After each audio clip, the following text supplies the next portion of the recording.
Vamos lá, do verso 9 ao verso 18.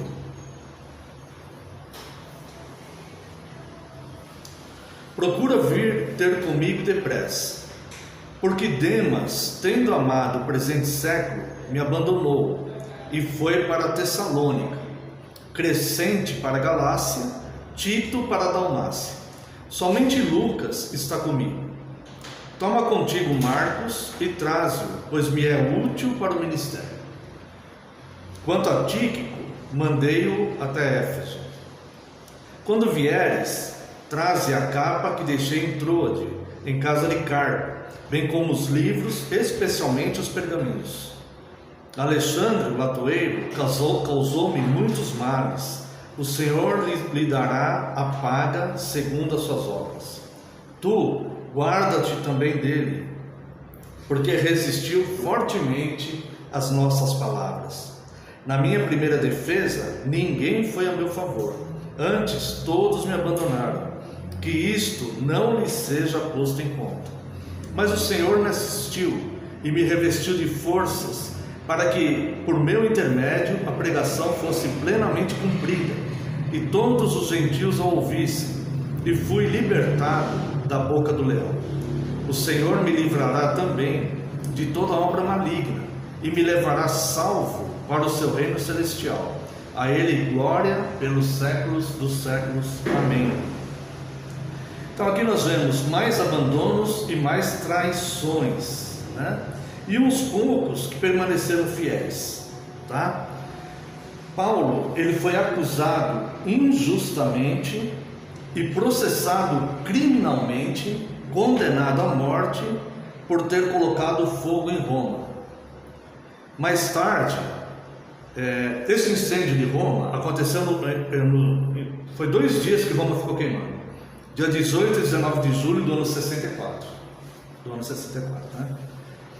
Paulo foi acusado como líder dos cristãos. Na verdade, quem foi acusado foram os cristãos de terem colocado fogo em Roma. E Paulo, como líder dos cristãos, já estava preso, teve que ser martirizado.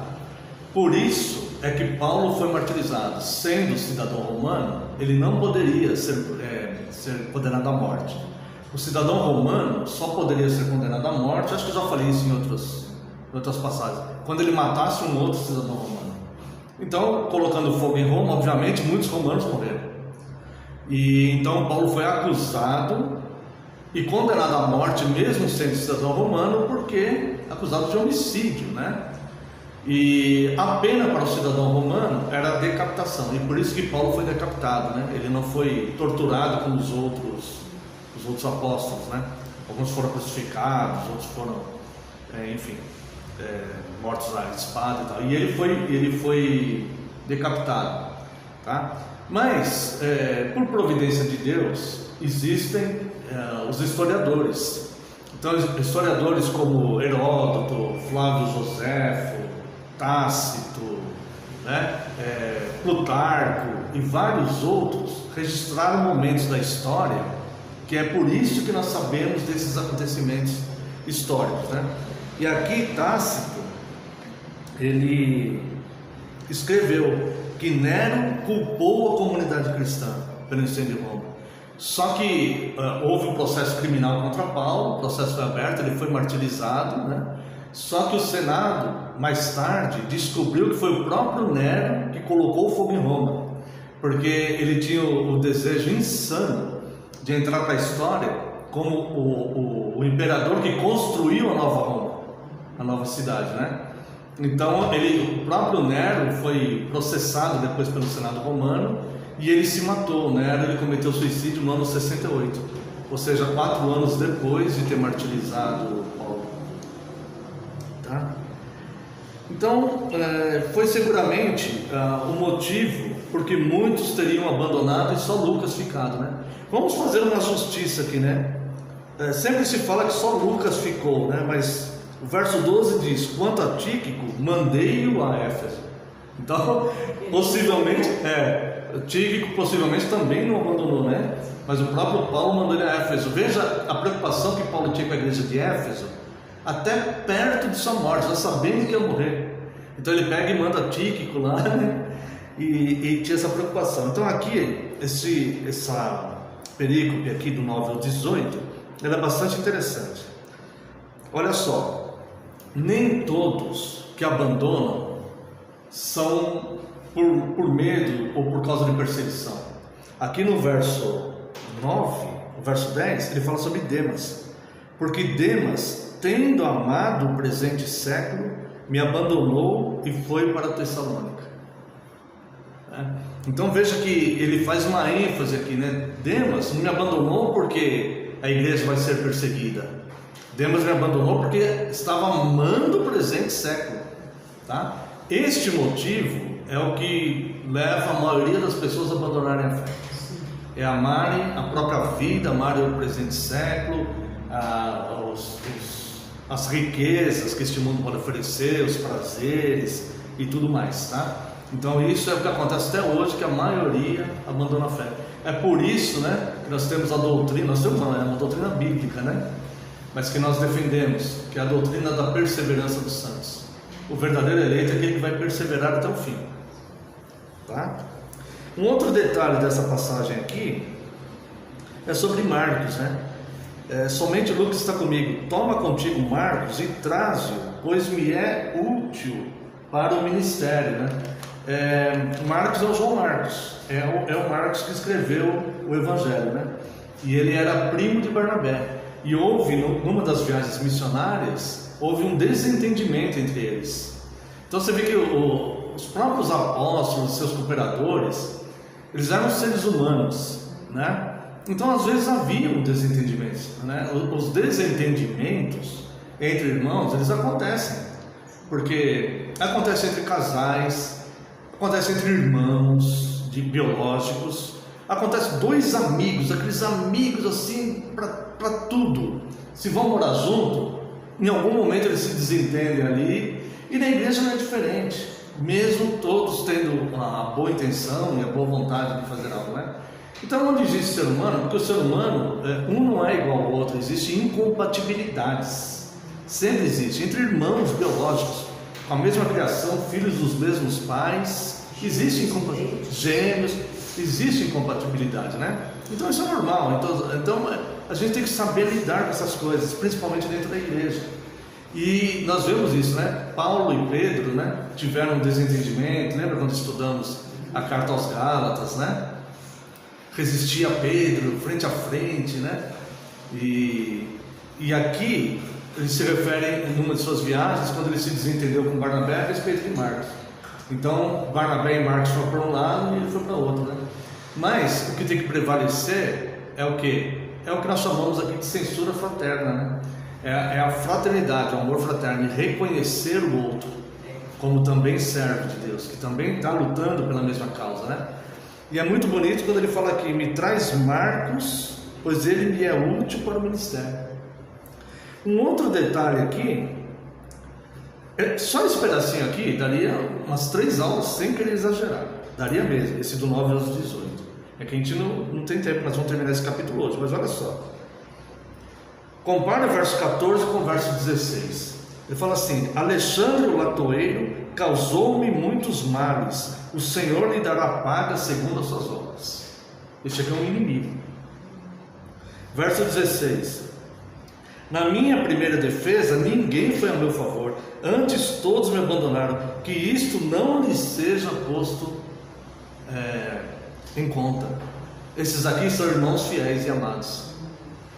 Está dando para entender aqui? Então no verso, não é que Paulo, ele aqui no verso 14, é um precatório. É um precatório. As pessoas falam: não, é só alguns salmos do Antigo Testamento. Não, tem no Novo Testamento também, né?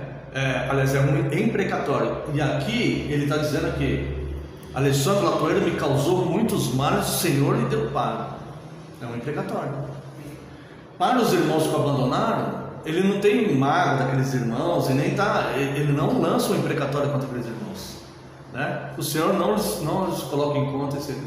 Os irmãos também erram, os irmãos amados também erram, né? Então é interessante observar isso aqui na postura de Paulo, é bastante interessante, tá? Outra coisa, né? Vamos ver aqui onde que está. Verso 13: quando vieres, traze a capa que deixei em Troade, na casa de Carpo. Nós não sabemos exatamente o porquê que um homem que estava no final da sua vida, já sabia que ia ser martirizado, pede que traga uma capa que estava na casa de alguém numa cidade distante. Pede para ele vir para cá e pede para ele trazer a capa. Pode ser a proximidade do inverno, pode ser isso, tá? Mas ninguém sabe explicar o porquê, que não existe um teólogo que vai... Tem muitos comentários, mas ninguém vai conseguir explicar exatamente o porquê, né? Mas o que eu acho mais razoável é que pode ser que estava se aproximando do inverno, né? E Paulo estava lá aguardando a morte, falou assim, um mínimo de conforto até, né? Alguma coisa nesse sentido. Mas o mais interessante desse versículo é aqui, ó: traz-me a capa que deixei em Troade na casa de Carpo, bem como os livros, especialmente os pergaminhos. Não é porque eu estou para morrer, que eu estou no final aqui desta carreira aqui, que eu vou deixar de ler, que eu vou deixar de me instruir, que eu vou deixar de ter contato, né, com as escrituras, com a literatura em si. Isso aqui é muito importante.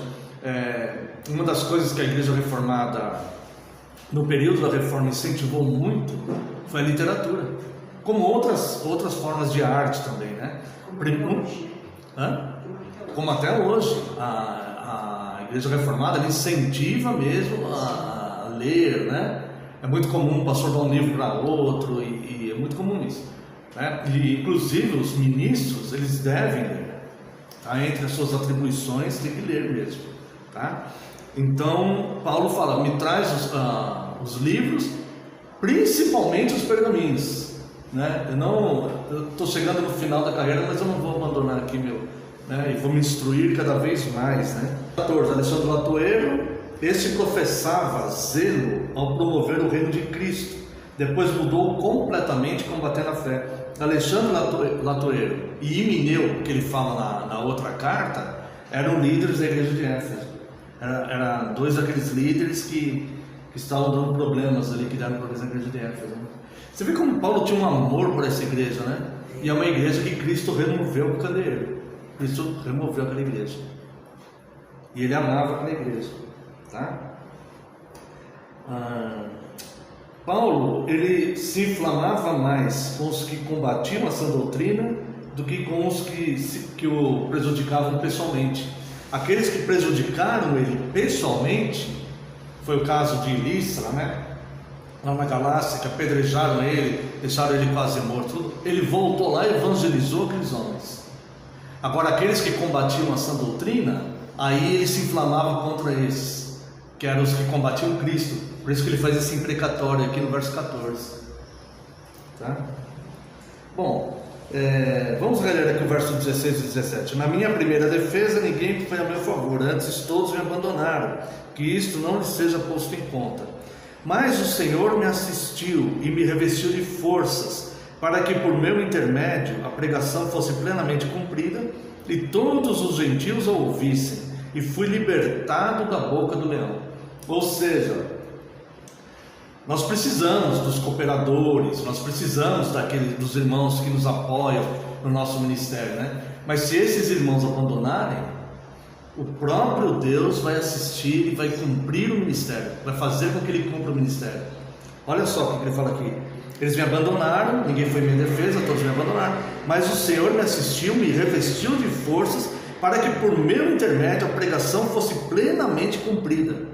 Ou seja, o ministério que, quando Cristo fala para Ananias, quando Paulo se converte, que Cristo manda Ananias ir lá batizar ele, e Ananias fala: não, ele é perseguidor da igreja. O que Cristo fala? Ele é um vaso escolhido por mim para sofrer pelo evangelho. Um vaso escolhido por mim, então tinha uma missão pré-definida. E aqui, lógico que essa missão precisou de cooperadores, como todos os apóstolos tinham seus cooperadores, né? O capítulo 16 ele fala de vários cooperadores e muitas mulheres cooperadoras, né? Em Romanos 16, né? Agora aqui, nesse caso aqui, todos abandonaram, e ele não tinha completado ainda a sua missão. Ele falou: todos me abandonaram, mas Deus me assistiu, o Senhor me assistiu, me fortaleceu, para que a pregação fosse plenamente cumprida e todos os gentios ouvissem. e fui libertado da boca do leão. Esse libertado da boca do leão aqui, alguns dizem que era Nero. Eu não vejo como Nero, porque Nero martirizou ele, né? Acusou ele injustamente e matou ele, né? Eu não vejo como Nero aqui, mas não vou dizer que não é também, mas não vejo como. E também não vejo como por uma questão espiritual aqui, porque ele fala assim: todos me abandonaram, mas o Senhor me assistiu, me deu forças e por meu intermédio cumpriu a missão, então eu fui liberto da boca do leão, né? Fui liberto da boca do leão é o seguinte: eu consegui cumprir, eu vejo dessa forma, não estou dizendo que é isso, mas tipo assim, eu não esmoreci no final e cumpri aquilo que Deus tinha designado para mim. Reconheço que foi Deus que me assistiu, que me deu forças, porque eu fiquei sozinho, preso e condenado, mas o Senhor me deu forças e eu consegui, então fui liberto da boca do leão. É como Pedro fala, né? Pois o diabo está o nosso devedor, bramando como um leão. Isso, bem observado. Então, seria o mesmo leão. Eu acredito que sim, dentro dessa forma é isso. Né? É como leão, mas não é o leão, né? Porque é como falamos, não sei se foi no dia do Senhor 31, domingo foi 32, né? Não sei se foi o 31 ou 30, nós falamos isso, que se fizer as boas obras, a vida inteira de boas obras, e esmorecer no final, não perseverou, se perde, porque o salvo é o que vai perseverar, né? Então ele fala: eu consegui completar, né? Mesmo que foi Deus que me conduziu a fazer, mas através de mim foi completa a missão. Mais ou menos que nem Sansão, Jonas, né? Tá? Por eles mesmos ia fracassar a missão, mas, né? E no caso de Paulo, não que ele quisesse fracassar, mas ele já não tinha mais apoio, já não tinha mais estrutura, né? Mas assim mesmo Deus foi lá e fez ele, né? E nós não vemos só a ação de Deus assim aqui. Veja o verso 18. Lembra como nós falamos que a vida termina a existência física, mas a vida continua? Olha o verso 18: o Senhor me livrará também de toda obra maligna. Certo? Então tudo bem, ele foi martirizado porque chegou a hora dele morrer, porque Deus já havia livrado tudo e livrou ele da obra maligna, livrou ele da boca desse leão, né? E me levará a salvo para o reino celestial. Ou seja, não é o que vai levar Paulo para o reino celestial, não é as boas obras que ele fez, as pregações perfeitas e corretas da sã doutrina que ele fez, nem mesmo o seu corpo que foi dado em morte por amor ao Evangelho. O que estava conduzindo Paulo para o reino celestial era Cristo, era Deus. Quem conduz a pessoa não é a sua fé forte, seu coração maravilhoso, as lindas obras que ele fez, o desempenho da missão, completar a missão. O que leva é Cristo. Quem levou o ladrão da cruz, que não tinha essas obras de Paulo, quem levou ele foi Cristo. Ele fala: Senhor, lembra-te de mim quando vieres no teu reino. E Cristo fala: ainda hoje, em verdade vos digo, amém, amém. Cristo fala: amém, amém. Em verdade vos digo, ainda hoje estarás comigo no paraíso. Então quem conduziu aquele ladrão não foi obra nenhuma, porque ele não tinha, né? Mas foi além da morte, né? Paulo deixa bem claro aqui que não é o inimigo que está matando ele. Isso. O Senhor me livrará de toda uma obra. De todo maligno, não é o maligno que está levando, e sim o Senhor cumprindo nele o seu querer. Exatamente. Né? Isso. É o que a gente tem que ver. Exatamente. Não é que está acontecendo muita coisa ruim. Morreu porque foi o inimigo que... Não, Deus é o dono da vida, né? Tudo de ruim está acontecendo comigo. Não, a gente não pode dar, né? Exatamente. Com certeza. Tá? Então o Senhor me livrará também de toda obra maligna e me levará salvo para o seu reino celestial. É Ele que me leva. Tá? A Ele glória pelos séculos dos séculos. Amém. E aí